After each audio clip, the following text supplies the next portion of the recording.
છેલ્લે આપણે કોન્સ્ટન્ટ વિશે થોડુંક જોયું હતું, એના પાર્ટ્સ જોયેલા હતા કે એના કેટલા પ્રકાર છે, એના પેટા પ્રકાર પણ આપણે જોઈએ, અને સાથે સાથે જનરલાઇઝ કોઓર્ડિનેટ પણ જોયું, એટલે કે વ્યાપક યામો વિશે પણ આપણે માહિતી મેળવી. હવે આ વિડીયોની અંદર આપણે એ વ્યાપક યામોનું ટ્રાન્સફોર્મેશન કરશું, એટલે કે transformation equation of generalise coordinate. Okay, અહીંયા જનરલાઇઝ લખેલું છે, થોડુંક મિસ્ટેક છે. તો એ વ્યાપક યામોનું રૂપાંતરણ છે. હવે રૂપાંતરણ છે એમાં તો કે વ્યાપક યામોનું કાર્તેજીય યામની અંદર રૂપાંતરણ, અને પાછું કાર્તેજીય યામનું વ્યાપક યામોની અંદર રૂપાંતરણ આપણે અહીંયા દેખશું. ઓકે, તો સૌપ્રથમ જોઈએ તો ધારો કે આપણી પાસે કોઈ એક કાર્તેજીય યામ આપે છે n પાર્ટિકલ માટે. આપણા આગળ n પાર્ટિકલ છે અને પ્રત્યેક પાર્ટિકલની અંદર કોઈ અવકાશની અંદર n પાર્ટિકલ છે, અને પ્રત્યેક પાર્ટિકલ માટે આપણને એ દરેકના કાર્તેજીય યામ આપેલા છે, એમનું સ્થાન દર્શાવે છે. ઓકે, તો એ આપણે જોઈએ તો ધારો કે પ્રથમ પાર્ટિકલ હોય એનું સ્થાન દર્શાવવા માટે x1 y1 z1 ની જરૂર પડતી હોય, બીજું પાર્ટિકલ છે તેને દર્શાવવા માટે x2 y2 z2 ની જરૂર પડતી હોય, અને એવા n પાર્ટિકલ છે જેને xn yn અને zn કાર્તેજીય યામ પદ્ધતિ દ્વારા દર્શાવે છે.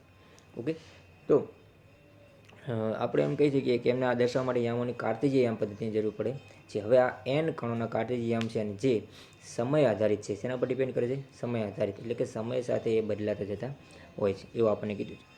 ઓકે, તો સમય આધારિત છે અને Q1 Q2 અને Qn, જ્યાં n એ શું બતાવે છે? 3n - k. આ 3n - k માં આપણે શું કહેતા? 3n એના મુક્તતાના અંશ હતા, અને માઇનસ એના ઉપર લાગતું પ્રતિબંધ, એટલે કે કન્સ્ટન્ટ આપણે લેતા હતા, અને એના પરથી આપણે n દર્શાવતા હતા, અને એ આપણને કહેતા હતા કે કેટલા વ્યાપક યામો આપણે મળતા હોય છે.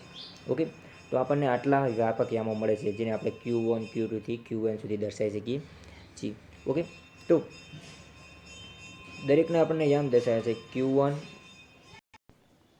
તો એ યામો આપણે લઈએ છીએ કે Q1 કૌંસની અંદર x1 y1 z1 x2 y2 z2, એ જ પ્રમાણે xn yn અને zn અને t, કેમ કે સમય આધારિત છે એટલે આપણને આ રીતના વ્યાપક યામ મળે છે. તો આ સમીકરણ જે બતાવશે વ્યાપક યામનું બતાવશે. ઓકે, એ Q1નું પહેલું સમીકરણ દર્શાવ્યું, સાથે સાથે બીજું જ Q2 x1 y1 z1 x2 y2 z2 અને xn yn zn t તરીકે આપણે લઈએ છીએ. આવું n સુધી આપણે દર્શાવીએ, જેને લાસ્ટ સમીકરણ દર્શાવ્યું Qn x1 y1 z1 x2 y2 z2 અને xn yn zn તરીકે આપણને દર્શાવે. ઓકે, તો એ જે સમીકરણ આપણને મળે છે આ પ્રમાણે, તો આ આપણા વ્યાપક યામો દર્શાવેલા છે.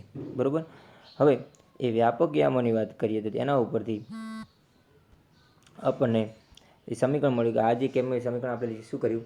કાર્તેજીય યામ પદ્ધતિને વ્યાપકની અંદર કન્વર્ટ કર્યા. કેમ કે આપણે અહીંયા જોઈશું કે જો કૌંસની અંદર x1 y1 z1 છે અથવા x y z છે, તો એ શું બતાવે છે? કાર્તેજીય યામ પદ્ધતિ. અને એની સાથે આપણે q નો ગુણાકાર કરીએ તો q શું બતાવે છે? વ્યાપક યામો દર્શાવે છે, જનરલાઇઝ કોઓર્ડિનેટ બતાવે છે. તો આ સમીકરણ આપણું શું બતાવે છે? 3n કાર્તેજીય યામના આપણે n વ્યાપક યામોમાં રૂપાંતર કર્યું. ખ્યાલ આવ્યો? હવે એને ટૂંકમાં દર્શાવે છે નીચે સમીકરણની અંદર, કે બીજા સમીકરણમાં દર્શાવે ટૂંકની અંદર આપણે એને લખી શકીએ છીએ Qj is equal two Qj કૌંસની અંદર x1 y1 z1 થી xn yn zn t સુધીના. તો હવે જો કૌંસની કિંમતો બધાની અંદર સેમ જ છે, બરાબર, બાર ચેન્જ થશે Q1 Q2 Qn થી, એટલે આપણે સમીકરણ લખી શકીએ છીએ કે Qj is equal two Qj, જ્યાં Qj બરાબર આપણે શું કહી શકીએ? 1 to n તરીકે આપણે દર્શાવીએ છીએ. ઓકે, અને જ્યાં x1 y1 z1 છે એની જગ્યાએ હું r1, x2 y2 z2 છે એની જગ્યાએ r2, xn yn zn એની જગ્યાએ છે rn અને t તરીકે આપણે લખી શકીએ છીએ. તો આ આપણે કર્યું કાર્તેજીય યામ પદ્ધતિનું વ્યાપક યામની અંદર રૂપાંતરણ. હવે શું કહે છે કે તે જ રીતે આપણે n વ્યાપક યામોમાંથી 3n કાર્તેજીય યામમાં રૂપાંતર કરવાનું, પાછું રિટર્ન કરવાનું, કે n વ્યાપક યામો આપે છે એની અંદરથી આપણે કન્વર્ટ કરીએ કાર્તેજીય યામ પદ્ધતિની અંદર. તો એ કઈ રીતે છે? જે આપણે સમીકરણ છે, આ q મતલબ કે આપણો વ્યાપક યામ છે, અને r એ આપણા કાર્તેજીય યામ પદ્ધતિ પ્રમાણે લઈએ છીએ, સ્થાન બતાવે છે. બરાબર, એક્સ વાય ઝેડ એક્સિસની અંદર કોઈ પાર્ટિકલનું સ્થાન બતાવે છે. તો હવે જ્યાં r છે ત્યાં q લખશું, અને q છે ત્યાં r તરીકે આપણે દર્શાવી દઈએ છીએ. તો q જેની જગ્યાએ આપણે rj લખશું, rj is equal two rj કૌંસની અંદર Q1 Q2 Qn અને t તરીકે દર્શાવીએ છીએ. અથવા બીજી રીતે કહીએ તો rj is equal two rj qj t તરીકે, જ્યાં જેની કિંમત આપણે 1 to n તરીકે લઈ શકીએ છીએ. તો આ આપણે કર્યું એ વ્યાપક યામનું કાર્તેજીય યામ પદ્ધતિની અંદર કન્વર્ટ કર્યા, એટલે કે n વ્યાપક યામોને 3n કાર્તેજીય યામ પદ્ધતિમાં કન્વર્ટ કરે. તો આ રીતે આપણે વ્યાપક યામોનું રૂપાંતર એટલે કે ટ્રાન્સફોર્મેશન કરી શકીએ છીએ. બરાબર, તો ધારો કે એમનું સ્થાન દર્શાવતા હોય તો આપણે વ્યાપક યામ જાણીએ છીએ કે વ્યાપક યામ જે દર્શાવે છે એનું સ્થાન દર્શાવતા હોય ઓકે, તો એનું સમય સાપેક્ષે વિકલન કરીએ આપણે, જે આપણને શું બતાવતા હોય છે, સ્થાનનું સમય સાપેક્ષે વિકલન વેગ દર્શાવતા હોય છે. તો આપણે ક્યુ ડોટ લઈએ, મતલબ કે વિકલન લઈએ કોના સાપેક્ષે, સમય સાપેક્ષે, જેને આપણે ડીક્યુ બાય ડીટી કહીએ છીએ. તો આ શું કહેવાય છે, વ્યાપક યામનું આપણે સમય સાપેક્ષે વિકલન લીધું, જે આપણે શું બતાવે છે, વેગનું મૂલ્ય આપે છે. પ્રશ્ન પૂછી શકે કે વ્યાપક યામનું સમય સાપેક્ષે વિકલન શું બતાવે છે, વેગ બતાવે છે.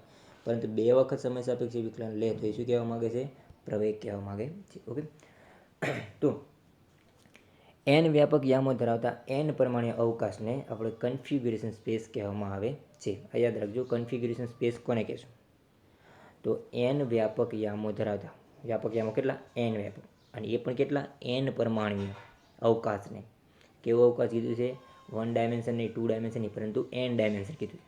બરાબર, તો n વ્યાપક યામો ધરાવતા n પરમાણીય અવકાશને કન્ફિગ્યુરેશન સ્પેસ કહેવામાં આવે છે. કન્ફિગ્યુરેશન સ્પેસની ડેફિનેશન પૂછાય તો આ લખવાની રહેશે. ઓકે, નોટ ડાઉન કરી રાખજો. હવે કન્ફિગ્યુરેશન સ્પેસમાં કોઈ પણ તંત્રને પોઈન્ટ વડે દર્શાવવામાં આવે છે. આખી સિસ્ટમને સ્પેસની અંદર શેમાં દર્શાવવામાં, પોઈન્ટ વડે દર્શાવવામાં આવે. એટલે હું એમ કહું કે ધારો કે આપણા પાસે આ એક સિસ્ટમ છે, બરાબર, આપણા આગળ એક આ સ્પેસ છે જેને આપણે કન્ફિગ્યુરેશન સ્પેસ કહીએ છીએ. તો એની અંદર મારે કોઈ એક પ્રણાલીને દર્શાવવું હોય તો હું આ રીતે પોઈન્ટ વડે દર્શાવી દઉં. આ રીતે આવી અલગ અલગ ઘણી બધી પ્રણાલીઓ આપણી પાસે હશે. ઓકે, તો આવી આ જે દર્શાવે છે આ બધી શું બતાવે છે, આ દરેક વસ્તુ શું બતાવે છે, આ ડોટ જે બતાવી છે, ટપકાવાળા બતાવી છે, એ બધા શું છે, એક પ્રકારની પ્રણાલી છે એવું આપણે કહી શકીએ છીએ. ઓકે, તો એ અલગ અલગ પ્રણાલી દર્શાવે છે અને ટપકાવાળા આપણે દર્શાવશું. હવે n કણોના બનેલા તંત્ર કે જેના મુક્તતાના અંશ n બરાબર 3n - k હોય તો તેને અનુરૂપ વ્યાપક યામો qn બદલાય છે. એટલે કે મુક્તતાના અંશ ચેન્જીસ થાય તો આપણે એના qn પણ, એટલે કે વ્યાપક યામ પણ બદલાતા હોય છે, અને તેને અનુરૂપ કન્ફિગ્યુરેશન સ્પેસમાં જે પોઈન્ટ છે એ પણ બદલાતા જશે. સ્વાભાવિક છે કે જો એના યામ બદલાય તો એના પ્રતિબંધ લાગવાના કારણે, બરાબર, એની ડિગ્રી ઓફ ફ્રીડમ એટલે મુક્તતાના અંશ બદલાય તો ક્યુની કિંમત પણ બદલાય, એટલે કે વ્યાપક યામની કિંમત બદલાય. જો વ્યાપક યામની કિંમત બદલાય, મતલબ કે યામ તો એક પ્રકારનું સ્થાન દર્શાવે છે, તો એ સ્પેસની અંદર એ પોઈન્ટ, એટલે પોઈન્ટ કોના માટે દર્શાવે, આપણે સિસ્ટમ માટે દર્શાવે, તો એ અથવા પ્રણાલી માટે દર્શાવે તો એ પણ બદલાય છે એવું આપણને કીધું છે. બરાબર, એમાં પણ ચેન્જીસ થાય છે. યામ બદલાય મતલબ એનું સ્થાન ચેન્જ થવાનું રહેશે. તો આ ત્રિપરિમાણીય અવકાશમાં n કણો ધરાવતા તંત્રની ગતિ કન્ફિગ્યુરેશન સ્પેસમાં વક્ર દ્વારા દર્શાવવામાં આવે છે. શેના દ્વારા દર્શાવવામાં આવે છે, વક્ર દ્વારા. એટલે કે કન્ફિગ્યુરેશન સ્પેસ જો દર્શાવવામાં આવે કેવી રીતે દર્શાવવામાં, એક વક્ર બનતો હોય છે. બરાબર, 3 ડાયમેન્શનની અંદર એક વક્ર બને, કરવો કે જેને આપણે કહીએ. તો આ વાત થઈ એ આપણે શું કહેવાય, જનરલાઇઝ કોઓર્ડિનેટ જે આપેલા છે આપણને વ્યાપક યામો છે, એ વ્યાપક યામોના ટ્રાન્સફોર્મેશન આપણને લીધા, અને સાથે સાથે આપણે કન્ફિગ્યુરેશન સ્પેસ વિશે પણ જોયું. ઓકે, હવે આપણે જોઈએ કે આભાસી સ્થાનાંતર એટલે કે વર્ચ્યુઅલ ડિસ્પ્લેસમેન્ટ સમજાવો. આભાસી સ્થાનાંતર કોને કહીએ અને તે પરથી આભાસી કાર્યનો સિદ્ધાંત દર્શાવવાનો છે. ઓકે, જો પ્રશ્નો ઉપર તમને ડાયરેક્ટલી ખબર પડી જશે કઈ રીતે, તો તમને અહીંયા કીધું છે સ્થાનાંતર. સ્થાનાંતર આપણે આર ઉપર દર્શાવીએ છીએ, બરાબર, અને સ્થાનાંતર ઉપરથી આપણને કાર્ય મેળવવાનું કીધું છે. સ્થાનાંતર કેવું કીધું છે, આભાસી, બરાબર, વર્ચ્યુઅલ છે. એવું સ્થાનાંતર કે જે આપણે એમ કહી શકીએ કે એમાં આપણને એવું લાગે કે એ ચેન્જીસ થયો જ નથી, એવું સૂક્ષ્મ સ્થાનાંતર જે નથી, એટલું સૂક્ષ્મ કે આપણને લાગે જ નહીં કે સ્થાનાંતર કર્યું છે, એ રીતની વાત કરીશ.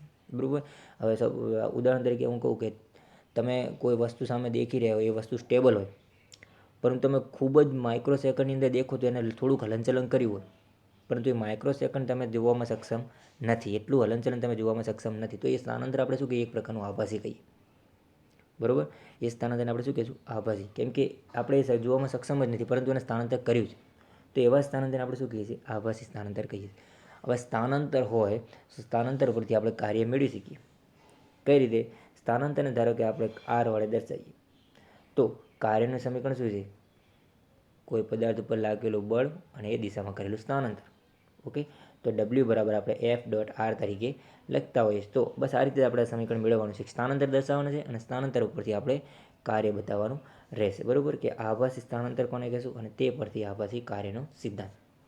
તો જોઈએ, કોઈ પણ ક્ષણે પ્રણાલી તેના ઉપર લાગુ પાડેલા પ્રતિબંધ અને બળો સાથે સુસંગત હોય તેવું સ્થાનાંતર ડેલ આર આઈ તરીકે દર્શાવે છે. ઓકે, તો ધારો કે આપણને એવું કીધું છે કે કોઈ પ્રણાલી પર આપણને કોઈ બળ લાગે, અથવા એના પર પ્રતિબંધ લાગે તો એનો જે કોઈ સ્થાનાંતર થતું હોય, સ્થાનાંતર કેટલું છે, ડેલ આર આઈ જેટલું અનુભવે છે. અને એ દરમિયાન સમય બદલાતો નથી.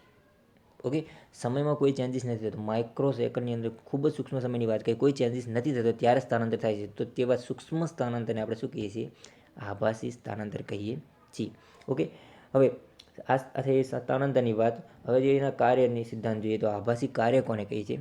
તો આપેલા પ્રણાલીમાં ધારો કે આઈમાં કણનું આભાસી સ્થાનાંતર ડેલ આર આઈ છે. કોઈ આઈ પાર્ટિકલ છે અને એ પાર્ટિકલનું સ્થાનાંતર કેટલું છે? Del R I.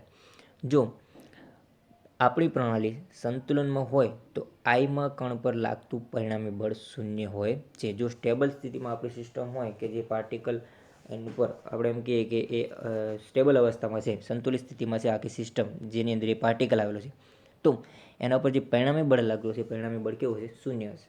બરાબર. તો જેને આપણે દર્શાવીએ છીએ કેપિટલ એફ આઈ તરીકે. તો એટલે કે એફ આઈ બરાબર આપણને શું મળતો હશે? શૂન્ય મળે છે. બરાબર. તો એફ આઈ બરાબર શૂન્ય મળે તો F I dot del R I પણ આપણે શું મળે? શૂન્ય થશે. કેમ કે સ્વાભાવિક છે, એફ આઈનો કિંમત આપણે શૂન્ય છે તો આપણે એના સાથે ડેલ આર આઈનો ગુણાકાર કરીએ તો પણ એ શૂન્ય જ થાય છે. બરાબર. તો પ્રણાલીના બધા કણો માટે ઉપરોક્ત સમીકરણ જો પ્રણાલી પર પ્રતિબંધ લગાવતા હોય, બરાબર, એ દરેક કણની વાત કરી છે, અને આ સમીકરણ જો પ્રતિબંધ લાગતા હોય તો આઈ કણનું પરિણામી બળ એ લાગુ પાડેલા બળ એટલે કે બાહ્ય બળ, જેને આપણે એક્સટર્નલ ફોર્સ કહીએ. ઓકે, તો અહીંયા તમને આજે થશે એક્સટર્નલ ફોર્સ છે, જેને લખ્યું છે એફ આઈ એક્સટર્નલ. બરાબર. આ ફોર્સ કેવું છે? એક્સટર્નલ ફોર્સ દર્શાવેલું છે. બરાબર. તો એના ઉપર આપણે એક્સટર્નલ ફોર્સ દર્શાવી છે અને પ્રતિબંધના કારણે લાગતું બળ એટલે સ્મોલ એફ આઈ આપણે તરીકે દર્શાવી દઈએ કે જે કિંમત દર્શાવે છે એફ આઈ. ઓકે, જેને આપણે એફ આઈ જ કહીએ છીએ.